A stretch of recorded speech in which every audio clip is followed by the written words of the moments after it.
যেই এলাকাটিতে এখানে অবস্থান করছি সেটি হচ্ছে বায়েজিদের খন্দকার পাড়া। তো এইখানে আসলে যে হত্যাকাণ্ডটি আসলে ঘটেছিল আজকে সন্ধ্যায় মাগরিবের পরে আসলে যে হত্যাকাণ্ডটি ঘটেছিল সেটি এই এলাকায়। আমি একটু দেখানোর চেষ্টা করছি। এলাকাটিতে হচ্ছে খন্দকার পাড়া এলাকা। এখানে একটু পাশে মসজিদ রয়েছে। এই মসজিদ থেকে এখানকার যে বিএনপির যিনি ৮ আসন থেকে মনোনয়ন প্রার্থী এরশাদুল্লাহ, তিনি এখানে গণসংযোগ করার জন্য এখানে এসেছেন। গণসংযোগ করার পরপরই আমরা এখানে তিনি যখন এই দোকানটিতে আসেন, এই যে দোকানটিতে, সেই দোকানটিতে আসার পরপরই কিন্তু তার উপর অতর্কিত হামলা করা হয়। এখানে এরশাদুল্লাহ এবং একই সাথে সরওয়ার হোসেন বাবলা সহ আরও অনেকেই ছিলেন যারা গণসংযোগে কাজ করছিলেন। সেই সময় তাকে আসলে এখানে হত্যা করা হয়, এখানে গুলি করা হয় এবং এই যে দোকানটা দেখছেন, এই দোকানেই সামনেই আসলে গুলি করে হত্যা করা হয়। এবং এবং এখানে অনেকজনকে গুলিবিদ্ধ হয়েছেন এবং যাদের গুলিবিদ্ধ হয়েছেন তাদেরকে এভার কেয়ার হাসপাতালে নেওয়া হয়েছে।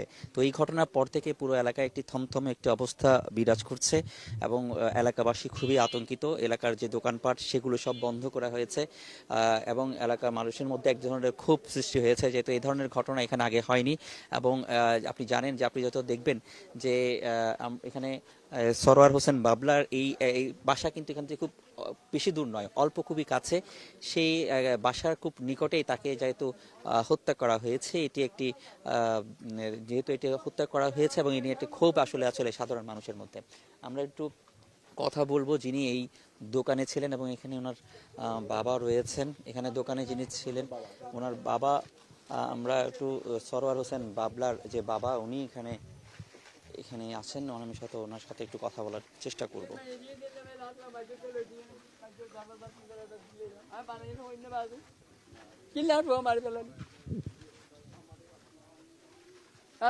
ব্যবসা করে বাইরে হামলে যান তারা ব্যবসা তারা বাগদান করবো এই একটা কি ডেলিয়ার দেখেন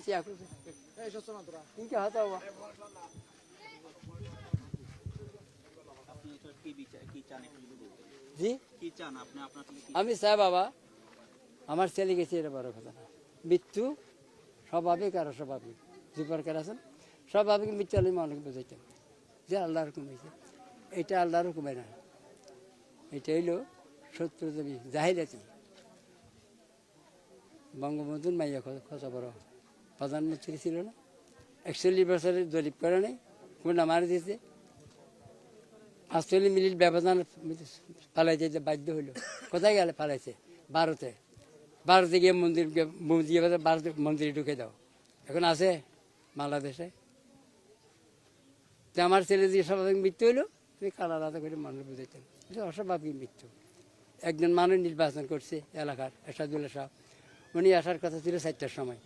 আমার ছেলেকে বলছে আমি 4টার সময় আসবো, তুমি কর্মীদেরকে নিয়ে অপেক্ষা করবে। আমার ছেলে এখানে প্রায় 150 লোক ছিল এখানে আমার ছেলে বসা। আসলে নামাজ পড়তে আমার ছেলে নামাজ পড়ছে, নামাজ পড়ে আসতে দেখলাম এরা অনেক লোক, এদের কর্মী, যুবদলের কর্মী আর কি। আমার ছেলে যুবদলের দায়িত্ব আছে বাইচি থানার, যুবদলের সভাপতি। তারপরে এদেরকে বলে সরবাত মানে চলে যাও, আজকে আসবে না, মনে হয় কোথায় গেছে, আসলে আমি এদেরকে ফোন করবো, 2-4 দিন আবার নিয়ে আসবো। এই কথাগুলি এরা চলে গেছে। হঠাৎ দিলাম প্রায় 5:30টার সময় এরশাদুল্লাহ সাহেব এই দিক থেকে আসলো গণসংযোগ করি। উনি আসার সাথে সাথে মসজিদে আজান, উনি মসজিদে ঢুকলো নামাজ পড়ার জন্য। ওনার ছেলে, উনি ছিল প্রথম কাজান, আমার ছেলে সরবার ছিল ওনার পিছের কাজান, আমি ছিলাম বছর সাইডে। তারপরে নামাজ পড়ে এরশাদুল্লাহ সাহেব বলছে ওনার দিনে দোয়া করার জন্য ইমাম সাহেব দোয়া করলো। মূল্যদাত করার পরে এরশাদুল্লাহ সাহেব বাইরে আমার ছেলে ওনাকে আমার ছেলেকে যে এরশাদুল্লাহ সাহেব ফির থেকে লাইনতে আছে মসজিদ, এই মসজিদ এই থেকে এখান থেকে নামার পরে এই দোকান আছে না, এই লাইন, প্রথম লাইন থেকে এদের সালাম দিয়ে রিসিভ করলো। আমার ছেলে বলছে এরশাদুল্লাহ সাহেব নির্বাচন করেছে 8 আসনে, আপনাদের দোয়ার জন্য আসছে, সালাম দিছে, আবার আসবে। এই কথা বলতে পারে এই দোকানের সামনে আসি, তার এলো আমার ছেলে, এই দোকানদার মালিকের সাথে কথা বলছে ওনার সাথে। আমি ছিলাম ওই পাশে, আবার শুনলাম হঠাৎ করে। আমি এদিকে তাকাই দেখি সব মানুষ, দেখলাম প্রায় 4-5 রাউন্ড একসাথে চললো। দেখলাম আমি মানুষ সব এখান থেকে পালাই গেছে। এখানে অনেক লোক ছিল, গণসংযোগের লোক আর কি, এলাকার লোক না, এলাকার লোক ছিল সীমিত। তারপরে দেখলে আমার ছেলে একবারে এমনি গেল, এরশাদুল্লাহ সাহেবকে উনি সাইড দিয়ে, মানে এরশাদুল্লাহ সাহেবের গায়ে লাগছে গুলি, ওনাকে লাগার এদিকে ফিরার জন্য ফিরে মানে এরশাদুল্লাহ সাহেবের গাড়ি লাগে না, প্রায় 10-12 রাউন্ড বুকে। তারপরে সরবার এমনি পড়ে গেল, পরে সাথে আবার 4-5 রাউন্ড গেলে এমনি মানুষ পালে দেবে জন্য সরবার বুকে যা হয়েছে প্রায় 10-12 রাউন্ড সব এই জায়গায়। কী করে বাঁচবে? আমি চাই একটা সুষ্ঠু বিচার চাই আর কি। আমার ছেলেকে আর আসবে না। স্বাভাবিক মানুষের মৃত্যু আছে, এভাবে গরু ছাগলের মতো মারা ঠিক আছে। এই জন্য আপনি আসলে কাকে দায়ী করছেন? এই যে দায়ী করছেন আমি রাহান করু সাদ্দাত, হিন্দুস্তানের বড় সাদ্দাতের সহকারী বুড়ির নাতি প্রকাশ, উনি সাদ্দাত কারাগারে আছে এখন। এর আমার ছেলেকে ফোন করছে 3 দিন আগে, সরবার তুমি যা খাইয়াছো খেয়ে নাও, অনেক সমাজ দেওয়া হয়েছে। আমার ছেলে বলছে কী ছিল এটা, তুমি মুসলমানের ছেলে হিন্দুস্তানে দিয়ে বিয়ে করছো, আবার আমার কুমকি দাস, বাপের বেটা হলে দেশে আই, এই কথা। আমরা শুনছি সুষ্ঠু বিচার আমরা কনসালটেন্সি কাটছেন আপনি 24 টিভিতে দিবেন। আমার ছেলে বিচারের জন্য না, মানুষ জানক সজাগ হোক। আমার ছেলে মেয়ের ছেলে বড় কথা না, অন্যদের মার বুক যেন খালি নেব। এরা আমার ছেলেকে নিয়ে 13 জন লোক মারছে এই 5 মাসের মধ্যে। গাড়ি 2 লোক মারল, গাড়ির কার মালিক 20 লক্ষ টাকা চাঁদা যাবে, কিছু রেহান টাকা দিতে পারে নাই, অত জোগাড় করে কিছু না কিছু দিবে, কার গেরবা করে মানে দিল, ব্রাশ পায়ের করছে কার মধ্যে। এটা কি মগর মূল্য? এটা দেশ না, তত্ত্বাবধায়ক সরকারের প্রশাসন আছে তো। জি, আসসালামু আলাইকুম। আমি আসলে কথা বলছিলাম যে সরোয়ার হোসেন বাবলার ওনার বাবার সাথে আব্দুল কাদের, ওনার সাথে আমরা একটু কথা বলবো, যে যিনি দোকানের সামনে ছিলেন, যেই দোকানটির সামনে আসলে ঘটনাটি ঘটেছে, এই দোকানদার কিন্তু ওখানে ছিলেন, তার সাথে একটু প্রত্যক্ষদর্শী, তিনি তার সাথে একটু হয়তো কথা বলার জানতে চাইবো। আচ্ছা, আপনি তো আপনার দোকানেই যখন আসছিল যে গণসংযোগ প্রচার চালাচ্ছিল, ঠিক তখনই আসলে গুলিটা হয়েছে, আপনি তখন কিছু দেখেছেন কিনা বা কি করে? তখন গুলিটা হয় নাই, আমার সাথে সংযোগ করে ওনারা চলে গেছে, এর 5 মিনিট পরে গুলির শব্দ শুনছি। কি দেখছেন আপনারা? আমি দেখিনি, আমি দোকানে মাল মাপতেছি, আমি বাইরে দেখতেছি সারোয়ার পাড়া অবস্থা। আমি দৌড়াদৌড়ি করি, ওনার বাবা এদিক থেকে আসছে, দড়ি গাড়ির থেকে তুলে দিয়েছি, গাড়ি তুলে দিয়েছি। এই ঘটনার পর কি এলাকার মধ্যে এক ধরনের আতঙ্ক সৃষ্টি হয়েছে? এটা মানে সবাই কি ভয়ে আছেন কিনা? হ্যাঁ, সবাই বয়ে আছে। দোকানপাট সব তো বন্ধ, এরকম একটা সব দোকান বন্ধ, আমার দোকানটা বন্ধ করতে। আমার এই দেখেন আজকে সকাল 10টা বাজে আমার ভাই মারা গেছে, ওনাকে দাফন করে আসছি আমি 3টা বাজে। হ্যাঁ, আমি আবি উঠগুমো, কালকের থেকে আবি উঠগুমো আসি বসছি এই অবস্থা। এখন আমি দোকান বাঁধতেও পারতেছি না। আচ্ছা, একটু আপনার জানতে চাইবো যে আপনারা এই ঘটনার পর থেকে এলাকার মধ্যে আসলে কেমন প্রতিক্রিয়া দেখা দিচ্ছে, বা এলাকার মানুষের মধ্যে আসলে কতটা ভয় আছে? আতঙ্ক আছে, সবাই এখানে নীরব নিঃশব্দ, কারোর থেকে কোনো কথাই বলতে পারতেছে না, এই অবস্থায় আছে আর কি। লোকেরা কি বলবো, কি দেখবো, সবাই চিন্তা করতেছে, সব জায়গাতেই অবস্থা চলতেছে দেশের মধ্যে। ওনার বাবা তো সবগুলা বলে দিচ্ছি, এই অবস্থায় আর কি। আমরাও সেই এখন আমরা ছিলাম না, আমি আছি এখন আসলাম আর কি, শুনে দেখতে আসলাম আর কি। সরোয়ার আসলে কেমন ছিল এলাকার মধ্যে, আপনারা যদি যারা জানেন? ভালো ছিল, এটা হলো অদ্ভুত ঘটনা। ওনার খাওয়ার থেকে কোনোদিন আমি শুনি না, আমার ছেলের মতো আর কি। আমাকে অনেক শ্রদ্ধা করতো, আমাকে একদিন কয়েকবার দিয়েছে, আমার কথা বলতো না, শরম লাগতো আর কি। ওনার বাবা আমাদের সাথে ওখানে বসে বসে গল্প করতো আর কি, সেই জন্য উনি আমাদের সামনে দাঁড়াইতো না, দেখলেও আমার দাঁড়াবার কোনো চান্স নিত না আর কি।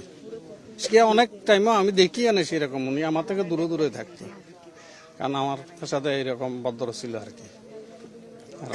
তার কিছু আর বলতে পারি। থ্যাংক ইউ, ধন্যবাদ আপনাকে। আমরা এলাকায় আসলে দেখছি যে এই ঘটনার পরে এলাকার মধ্যে এক ধরনের আতঙ্ক সৃষ্টি হয়েছে এবং এলাকার মধ্যে মানুষজন যারা আছেন তারা অনেকটা আতঙ্কিত, এবং এখানে যারা এখানে নিরাপত্তাটাও আসলে একটু জোরদার করা হয়েছে। আমরা কিছুক্ষণ আগে র্যাবের কর্মকর্তাদের দেখেছিলাম এবং পুলিশ আছে। আমরা যদি একটু কথা বলবো,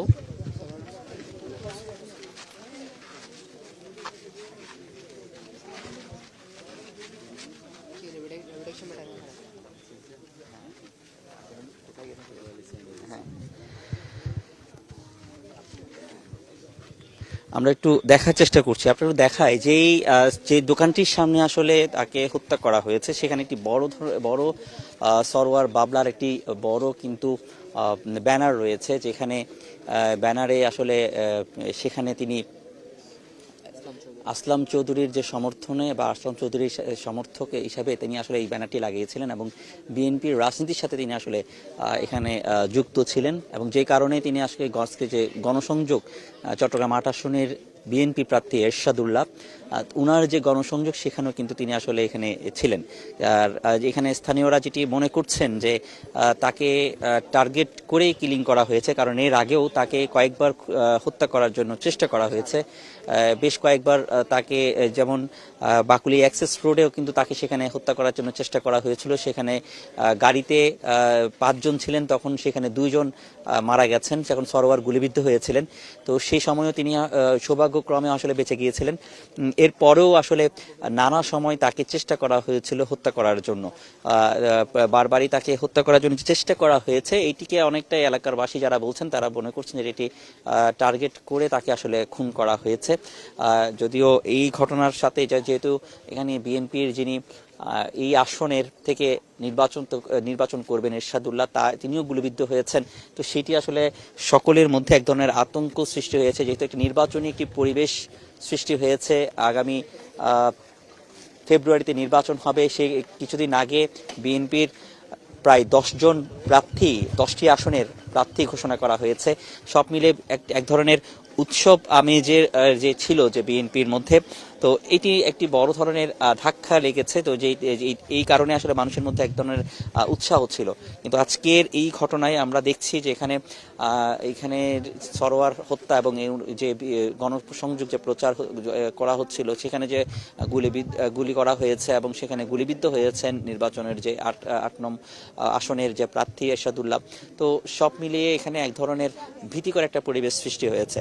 সবচেয়ে বড় ভীতিকর সৃষ্টি হয়েছে এই এলাকাটিতে, যেখানে খন্দকারপাড়া এলাকাটি, এটার থেকে কিন্তু খুব বেশি দূরে নয় সরোয়ারের যে বাসাটি, সেটি কিন্তু এখান থেকে একেবারেই ওয়াকিং ডিস্টেন্স। তো এই কিছুক্ষণ আগে আমরা তার বাবার সাথে কথা বলেছিলাম, তার মাও কিছুক্ষণ আগে এসেছিলেন, অনেকটা উন্মাদের মতো হয়ে গেছেন সে সন্তানকে হারিয়ে, এবং পুরো এই এলাকাটির মধ্যেও কিন্তু এক ধরনের শোকাবহ একটি অবস্থা সৃষ্টি হয়েছে। কারণ এই এলাকায় সে বড় হয়েছে বা এই এলাকার মধ্যে তাদের অনেকের সাথে তার চেনা পরিচিতি আছে। তো এই এলাকার ভিতরে তাকে যখন এটি হত্যা করা হয়, এটি একটা অনেক ধরনের সবার মধ্যে এক ধরনের ভীতির কাজ করে। এবং আমরা যেটি দেখেছি যে এলাকার যে দোকানপাটগুলো আছে সবগুলোই কিন্তু বন্ধ আছে এবং মানুষের মধ্যে এক ধরনের ক্ষোভ, এক ধরনের আতঙ্কর ছাপ আমরা কিন্তু আসলে লক্ষ্য করেছি। তো এই সার্বিক পরিস্থিতি আসলে নিয়ন্ত্রণে পুলিশ প্রশাসন কাজ করছে, আইন শৃঙ্খলা বাহিনীর বিভিন্ন বাহিনীগুলো কাজ করছে। আমরা র্যাবের সদস্যকে দেখেছিলাম, তারা এখানে কিছুক্ষণ আগে ছিলেন, এবং এর পাশাপাশি পুলিশের যে বিভিন্ন টিম, গোয়েন্দা পুলিশের যে টিম, সে ডিবির টিম, তারাও কিন্তু এখানে আছে, তারা কাজ করছে। কিন্তু আসলে কিভাবে এই হত্যাকাণ্ডটি ঘটেছে বা কে তাকে মেরেছে এর বিষয়টি আসলে বিস্তারিত এখনো জানা যায়নি। কিভাবে এসে, যেহেতু গণসংযোগের মধ্যেই তাকে হত্যা করা হয়েছে, গণসংযোগের মধ্যেই গুলি বর্ষণ করা হয়েছে, তো এটি আসলে অনেকটাই তদন্তের মধ্যে আসলে তদন্তের বিষয়। তো বিষয়টি তদন্তাধীন এবং পুলিশে তদন্ত করে আসলে বের করা হবে এর সাথে কারা জড়িত। যদিও সাজ্জাদ এইখানে সরোয়ারের যিনি বাবা আব্দুল কাদের, তিনি কিন্তু দাবি করছেন তাকে বেশ কয়েকবার হত্যা হুমকিও দেওয়া হয়েছে, কয়েকদিন আগেও হত্যা হুমকি দেওয়া হয়েছে। তিনি ছোট সাজ্জাদ আসলে যিনি এখন জেলে আছেন, ছোট সাজ্জাদ এবং রায়হানকে তিনি আসলে দোষারোপ করছেন, তাদের উপর দায়ী যাচ্ছেন তারা, কারণ কিছুদিন আগেও তাকে হত্যা হুমকি দেওয়া হয়েছিল, বারবারই হত্যা হুমকি দেওয়া হচ্ছিল।